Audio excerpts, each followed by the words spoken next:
So Games Workshop have unveiled their core terrain rules today. Obscuring terrain will limit lines of sight across the battlefield, and there's an interesting special type of terrain that also gives a save in melee. Let's take a look at what we've got.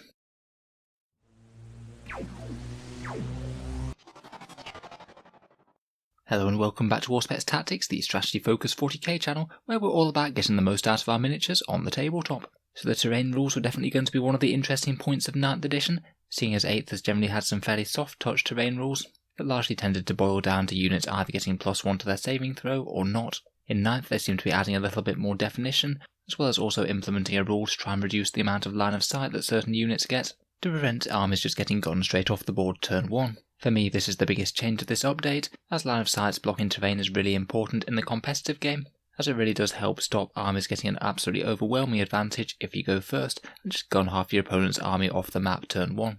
Let's take a look at what Games Workshop have given us today then.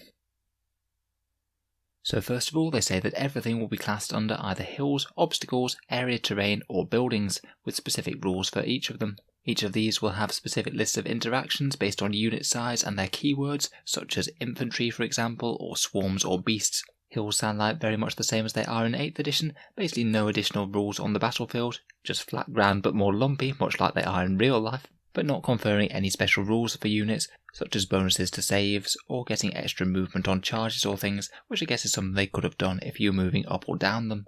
Obstacles also seem to be fairly similar as they were before, basically things like barricades, like these Imperial Guardsmen are manning on the top right, will be giving +1 to their save via the light cover benefit, but they have expanded the definition of this so it can be used by both infantry, swarms and beasts, rather than just infantry as I believe it was previously. I suspect that these will also get the same treatment as they did in the previous edition, allowing you to fight in melee from a slightly more extended range, so a model on one side of the barricade can still be in combat with a model on the other side, but they may well have acquired some of the other keywords that they've mentioned later in the preview.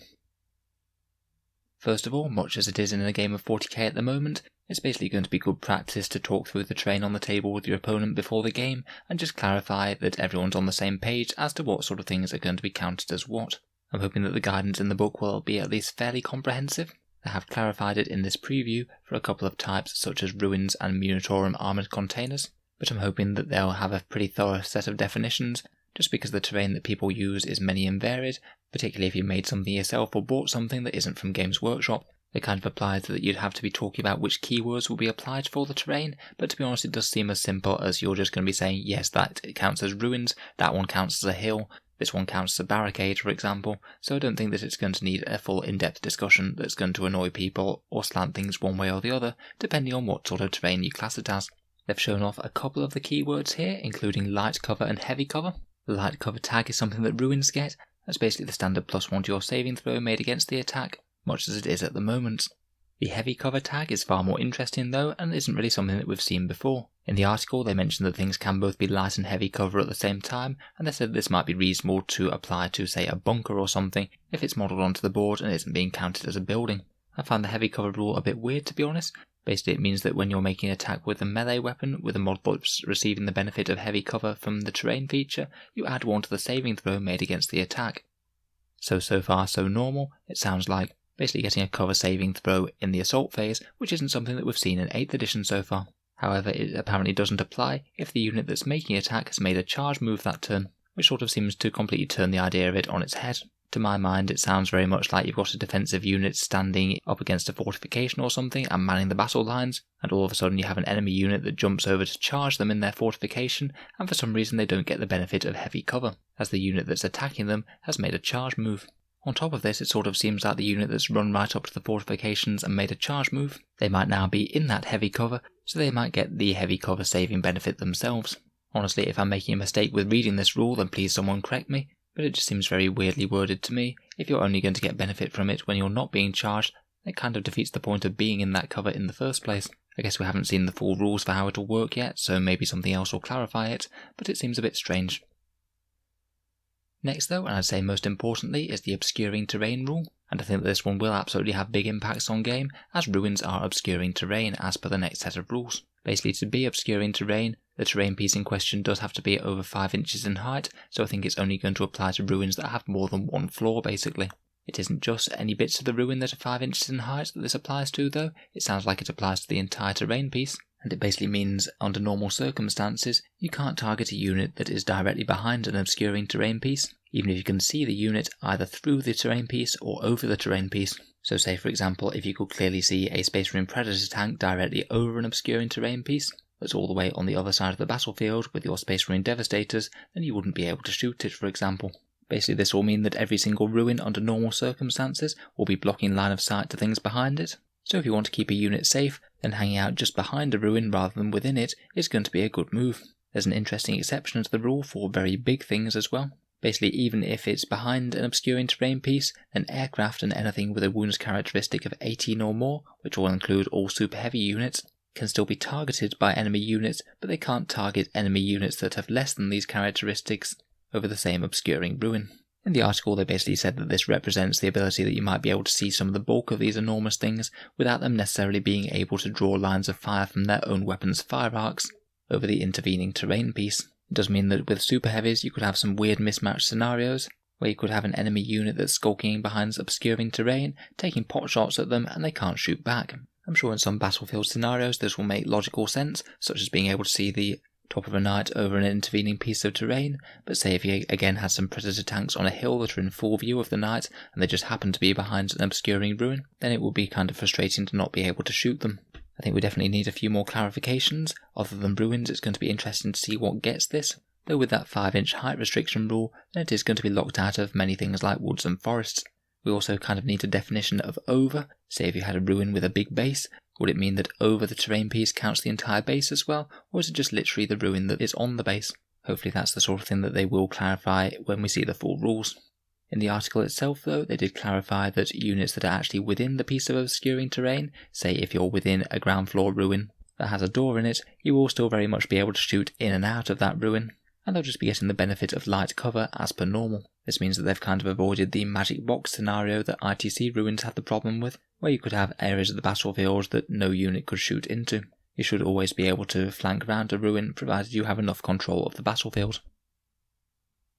As we've said before, there are a couple of categories of ruins that have been defined, and we can see the rules here for ruins and for armoured containers. Ruins are counted as area terrain rather than buildings or anything, and they also have all of these keywords. They are scalable, breachable, light cover, defensible, and obscuring. Now we know what light cover is and obscuring is, but we don't know what scalable, breachable, and defensible are. I'd guess scalable means that things like infantry and swarms are probably going to be able to go to the top floors, much like they are right now. Perhaps breachable could mean infantry and swarms could go through things like windows and doors, again much like they can at the moment, although I'm not 100% sure what defensible might mean. It's interesting to note that ruins are not heavy cover, so that slightly odd melee cover save won't be applying to them. The other rule is for the fairly common but maybe a slight bit less so armoured containers. These guys are classed as obstacles rather than area terrain, and they're light cover, scalable, and exposed positions, whatever exposed positions means. I suspect that might limit the cover that you get from it from light cover in some way. Maybe part of the model actually has to be obscured from the firing unit to be able to claim that light cover save.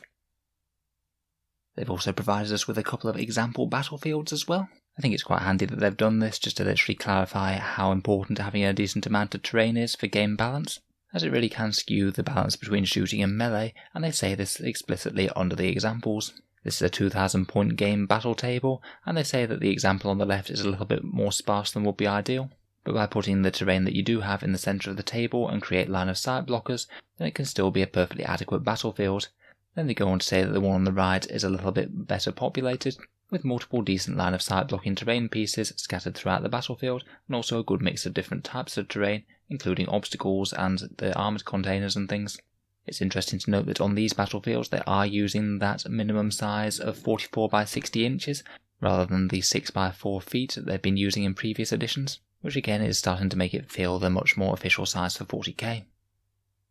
Having said that though, at the end of the article they have mentioned that a lot of people have been getting in touch with them about the new minimum size board that they're using for 40k games. In the article they do just reaffirm that it is a minimum size, not a absolute you need to play at this size, so you can still very much play on the 6x4 boards and that's absolutely fine. And again they mainly talk about making the game more accessible by playing on smaller tables. They don't mention that it's been done at all to help melee armies or game balance at all, and the only gameplay aspect they talk about is not being too cramped on one board, which is why they say it's a minimum size. I do feel that this is still somewhat mixed messages though. They certainly seem to be endorsing it in examples and things.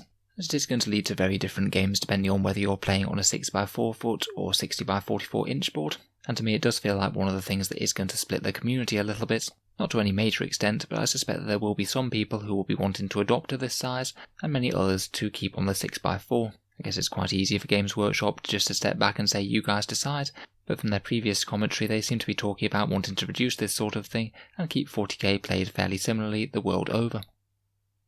In general, from this preview though, I think that the terrain changes look pretty good to me. I think from the core rules something needed to be done to create some more line of sight blocking terrain on the table, rather than your units easily being able to fire on full effectiveness just because you can see the hull of a tank through a window on the other side of the battlefield. I think it could create some interesting interactions with titans and aircraft. I suspect that most of it will feel fairly sensible, but it could be a bit frustrating on the odd weird interaction.